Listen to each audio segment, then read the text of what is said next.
Buenos días. En este video terminaremos de estudiar el tema 3 de números reales, definiendo, para empezar, el conjunto de los números racionales de la siguiente forma. Está formado por aquellas fracciones a sobre b, donde a es un número entero y b es un número natural. Representamos al conjunto de los números racionales con una letra Q. Este conjunto es un subconjunto del conjunto de los números reales y además contiene el conjunto de los números enteros. Veamos la primera inclusión.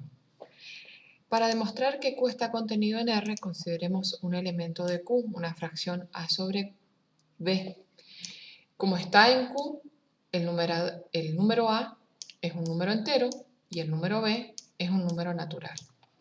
Como Z es a su vez un subconjunto de R, entonces A resulta ser también un número real. Y como n, el conjunto de los números naturales, está contenido también en R, resulta que B es real y además distinto de 0, por lo que existe el inverso multiplicativo de B. Por ende, la fracción A sobre B la puedo escribir como A por B a la menos 1 y es un número real ya que es el producto de dos números reales. De esta manera resulta que un elemento que había tomado en Q es también un elemento de R, por lo que Q está contenido en R. Para demostrar la otra inclusión de que el conjunto de los números enteros está contenido en el conjunto de los números racionales, procederemos de manera análoga, es decir, consideremos un elemento M del conjunto de los números enteros y a este elemento M lo podemos escribir de la forma M sobre 1, donde 1 es un número natural y M es entero, con lo que el número M, que lo pude escribir de la forma M sobre 1, es también un elemento de Q. Por lo tanto, Z está contenido en Q. Dos observaciones sobre los números racionales. Las fracciones A sobre Q son tales que el número A se llama numerador y el número B se llama denominador de la fracción. Además, si un número fraccionario A sobre B es tal que A y B son coprimos, la fracción se llama irreducible. Definamos ahora igualdad y orden en el conjunto de los números racionales. Para ello, consideremos dos fracciones, A sobre B y P sobre Q. Diremos que A sobre B es igual a P sobre Q si y solo si A por Q es igual a P por B. La relación de igualdad así definida es una relación de equivalencia en Q. Ahora definamos el orden en Q. Diremos que el número fraccionario A sobre B es menor que el número P sobre Q si y solo si A por Q es menor que P sobre B. La relación es menor que, así definida en el conjunto de los números racionales, es una relación de orden estricto en Q. Puede probarse también que Q es denso en el orden. ¿Esto qué quería decir? Como habíamos estudiado ya, si yo tengo dos elementos de un conjunto y uno de ellos es menor que el otro, por ejemplo A menor que B, si el conjunto es denso, entonces existe un elemento C también en el conjunto denso, o sea en este caso Q, tal que A es menor que C y C es menor que B. Es decir que, dados dos elementos del conjunto, si uno es menor que el otro, vamos a encontrar un tercero que está entre estos dos. Ahora bien, para analizar la estructura de Q con una suma y un producto, debemos primero definir esa suma y ese producto. Consideramos dos números racionales A sobre B y P sobre Q para definir la suma y el producto de estos. A la suma la definimos de esta manera. La suma de A sobre B más P sobre Q es un número racional donde el numerador es A por Q más P por B y el denominador es B por Q. Para definir el producto de dos números racionales A sobre B y P sobre Q, lo haremos de la siguiente manera. El producto es un número racional donde el numerador es el producto de los numeradores de los números racionales dados y el denominador es el producto de los denominadores de los números racionales que estamos multiplicando. Con esta definición de suma, de producto y con el orden ya definido, tenemos que el conjunto de los números racionales tiene una estructura de cuerpo, es ordenado y denso. Y para diferenciarlo del conjunto de los números reales, tenemos que tener presente que si bien en R se cumple el axioma del supremo, es decir, todo conjunto no vacío, todo subconjunto de R vacío y acotado superiormente tiene supremo, esto no es así en Q. Y con esto resulta que Q no es un conjunto completo. Ahora bien, definamos potenciación en el conjunto de los números reales. Para ello consideremos un número x en R cualquiera que no sea 0 y un número natural n. Definimos x a la 0 es 1. Definimos 0 a la n igual a 0. Definimos x a la n de la siguiente manera. Es igual a x por x a la n menos 1, es decir, por la potencia anterior de x. Y definimos x a la menos n como 1 dividido x a la n, 1 sobre x a la n.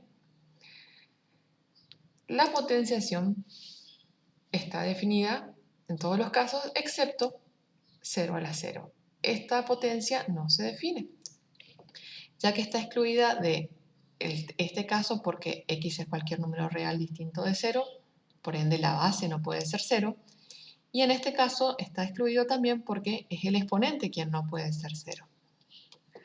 Ahora bien, pasemos a ver las propiedades de la potenciación. Enunciamos para cualquier par de números n y m naturales y x e y reales las siguientes propiedades. La primera propiedad, x a la 1 es igual a x, o sea, cualquier potencia de exponente 1 es igual a la base. La segunda propiedad, el producto de potencias de igual base, tenemos que x a la n por x a la m es x elevado a la suma de las dos potencias n y m dadas.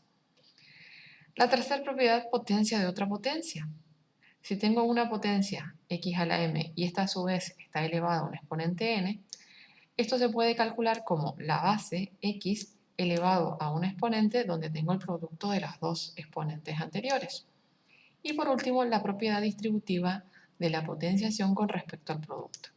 Si tengo una potencia de exponente n y en la base tengo el producto de dos números reales x e y, esto es igual a la potencia enésima de x por la potencia enésima de y. Veamos ahora las demostraciones de estas propiedades. Recordemos que para empezar la demostración de estas propiedades solo contamos con la definición de potenciación. Vamos a empezar demostrando la propiedad 1, que x a la 1 es igual a x.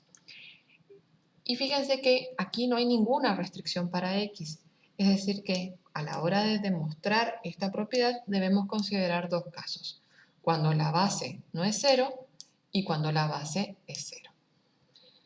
Veamos entonces la demostración de esta propiedad. Teniendo en cuenta la definición de potenciación, consideremos primero el caso en que la base es 0. Queremos probar que x a la 1 es x, entonces si x es 0, quiero ver a qué es igual x a la 1. Es igual a 0 a la 1 porque x es 0. Pero 0 a la 1 es 0 por definición de potencia, ya que tengo base 0 y exponente natural. Pero 0 es x, con lo cual queda que x a la 1 es igual a x.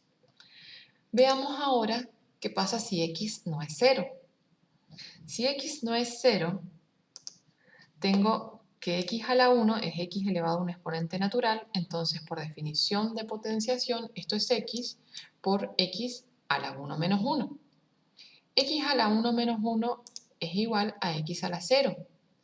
Y como la base no es 0 y el exponente es 0, el resultado de esta potencia es 1. Con lo cual, x a la 1 es x por 1 y esto es x. Y resulta que en cualquiera de los dos casos, x a la 1 es x y queda aprobada esta propiedad. Veamos ahora la demostración de la segunda propiedad. Lo que debemos probar en este caso es que si tenemos x a la n multiplicado por x a la m, esto es igual a x a la n por m. Consideremos nuevamente dos casos. Primero, cuando x es 0. Si x es 0, x a la n por x a la m es 0 a la n por 0 a la m. Como la base es 0 y el exponente es natural, el resultado de las dos potencias es 0 y el producto de 0 por 0 es 0. Pero a este 0 lo puedo pensar como la potencia de base 0 y exponente número natural.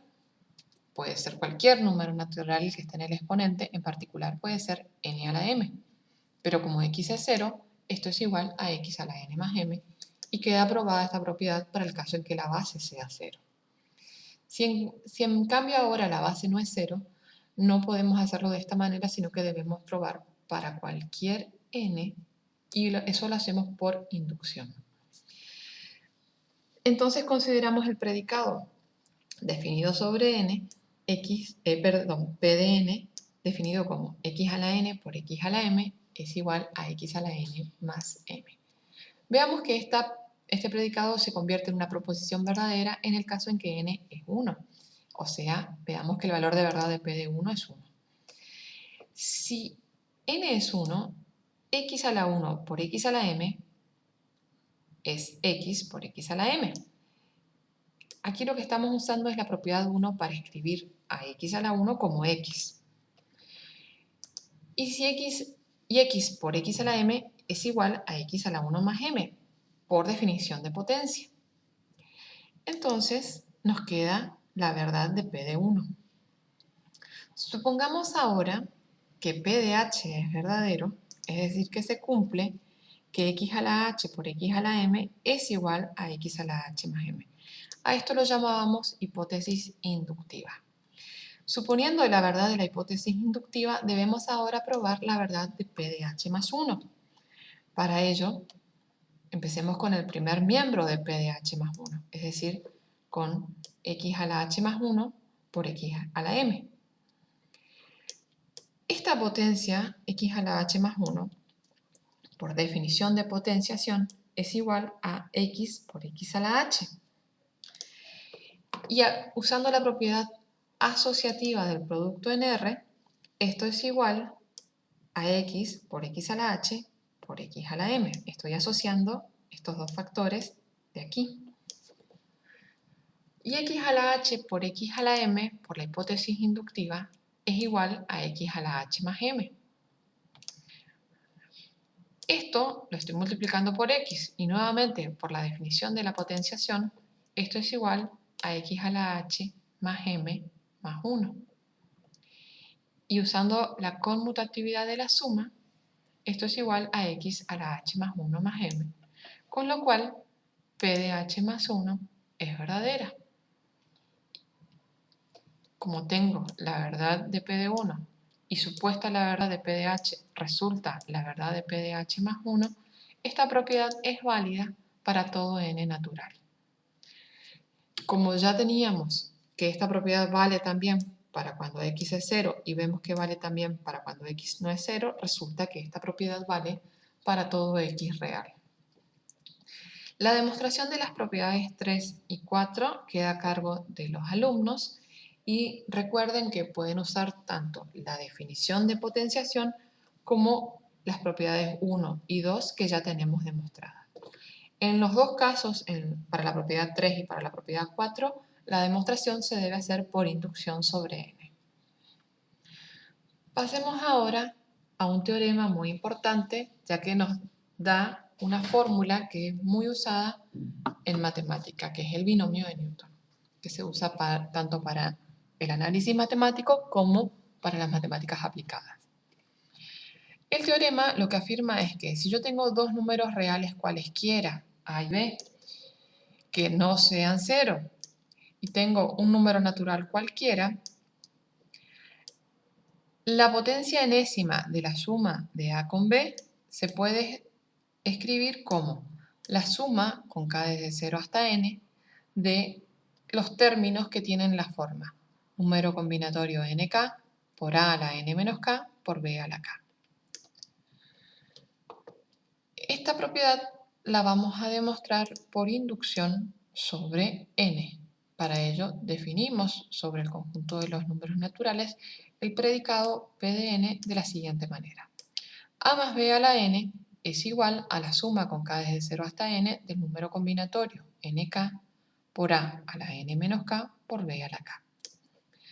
Ahora bien, veamos que esta proposición, este predicado se transforma en una proposición verdadera cuando n es 1. Para ello analicemos primero el primer miembro, a más b a la 1. Si n es 1 me queda a más b a la 1 en el primer miembro, y esto por definición de potencia es a más b, porque el exponente por la propiedad 1 que acabamos de ver. Ahora, el segundo miembro, la suma con k desde 0 hasta n, me queda la suma con k desde 0 hasta 1, porque n es 1. En vez del número combinatorio nk, tengo el número combinatorio 1k. Y esto multiplicado por a la 1 menos k por b a la k. Como k varía desde 0 hasta n, tengo dos valores posibles para k, que k sea 0 o que k sea 1. En el caso en que k sea 0, me queda este término, número combinatorio 1, 0 por a la 1 menos 0 por b a la 0. Y en el caso en que k sea 1, me queda este otro término, número combinatorio 1, 1 por a la 1 menos 1 por b a la 1. Ahora bien, el número combinatorio 1, 0 y el número combinatorio 1, 1 son ambos iguales a 1. A la 1 menos 0 es a la 1, por lo que me queda este factor a. Y como tengo b a la 0 y b, por hipótesis, no puede ser 0, b a la 0 es 1, con lo cual aquí obtengo el valor 1. Ahora bien, en el siguiente término, el número combinatorio 1, 1 es igual a 1. A la 1 menos 1 me queda a la 0, que nuevamente a no puede ser 0, por lo cual esta potencia tiene resultado 1. Y b a la 1 es b. Operando, lo que obtengo es que esta sumatoria es igual a más b. Con lo cual, el primer miembro es a más b y el segundo miembro también es igual a más b, y esta afirmación es verdadera en el caso en que n sea 1. Supongamos ahora que es verdadera P de h, es decir, que la suma a más b elevado a la h es igual a la suma con k desde 0 hasta h del número combinatorio hk por a la h menos k por b a la k.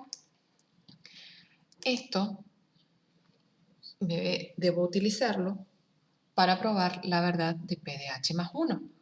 Y para probar la verdad de P de h más 1 vamos a proceder de la siguiente manera.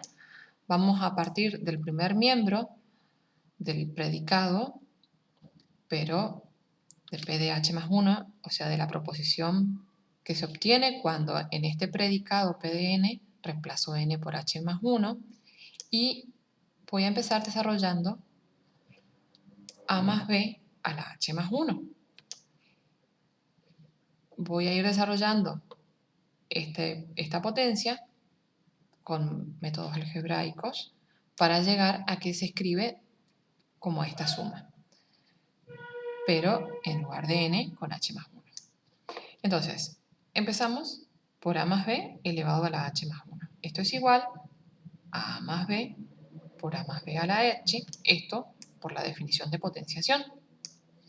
Ahora, utilizando la hipótesis inductiva, a más b a la h lo puedo escribir como la suma con k desde 0 hasta h del número combinatorio hk por a la h menos k por b a la k.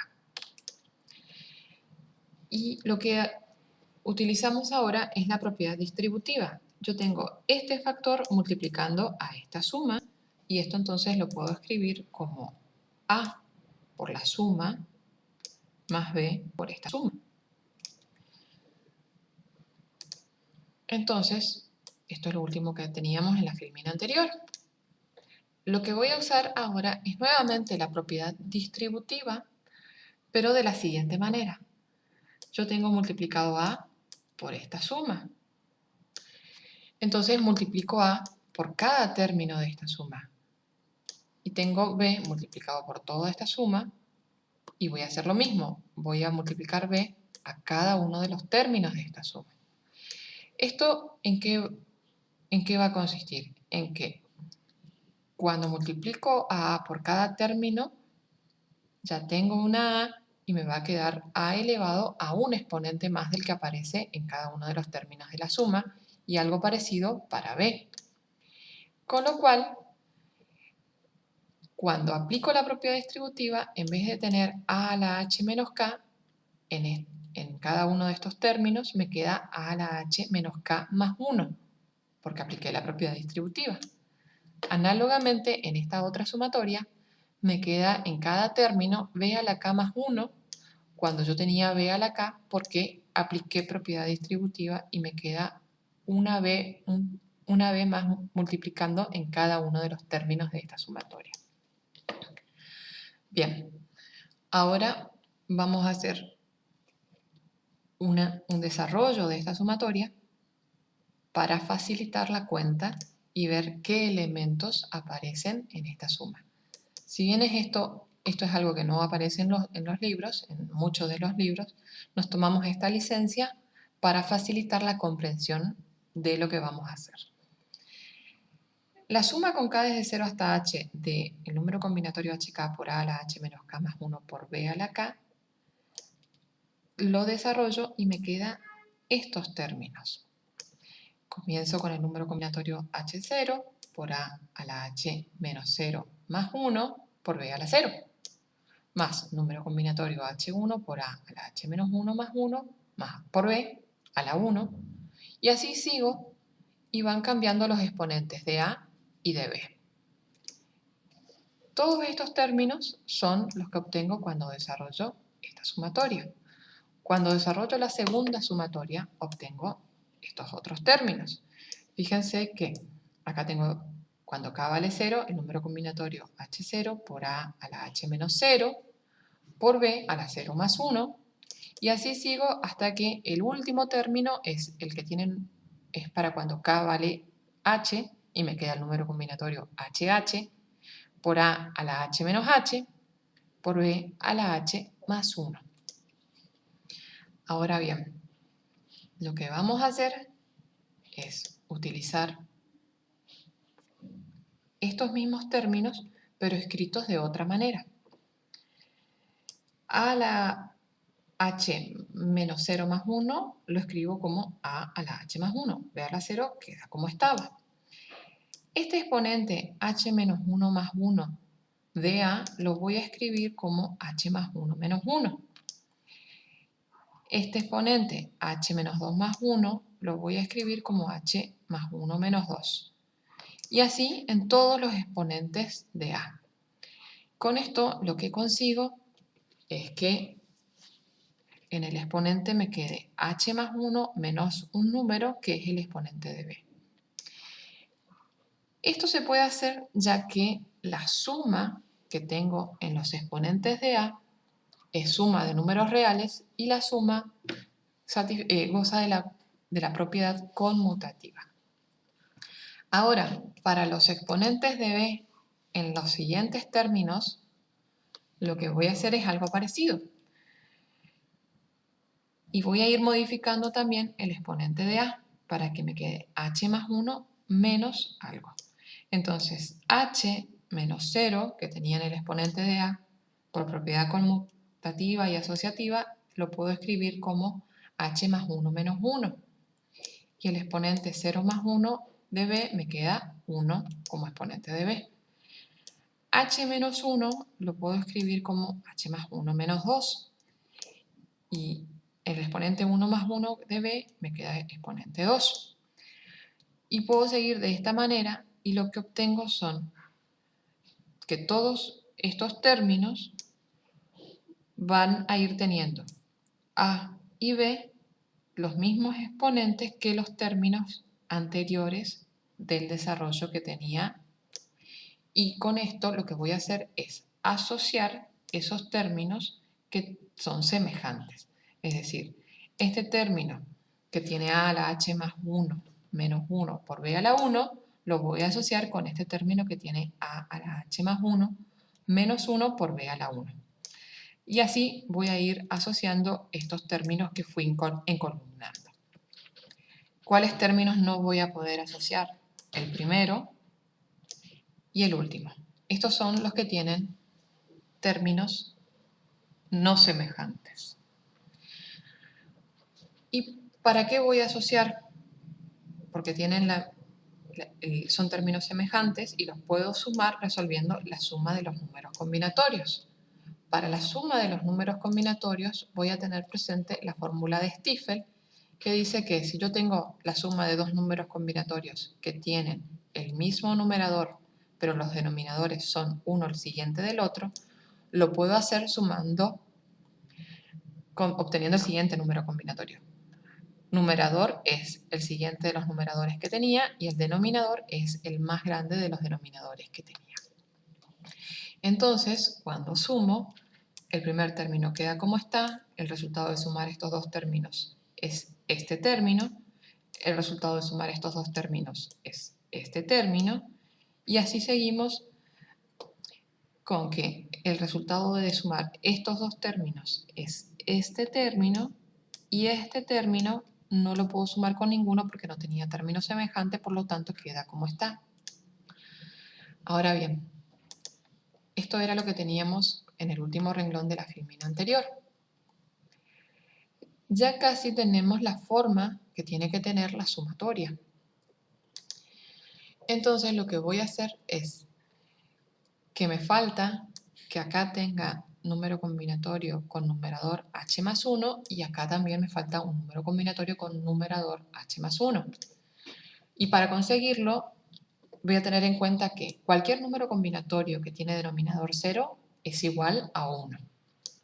Por lo tanto, ese número combinatorio h0 lo puedo escribir como el número combinatorio h0 h más 1, 0. Y el número combinatorio hh también es igual a 1 porque cualquier número combinatorio que tiene el mismo numerador que denominador es igual a 1. Por ende, el número combinatorio hh lo puedo escribir como el número combinatorio h más 1, h más 1.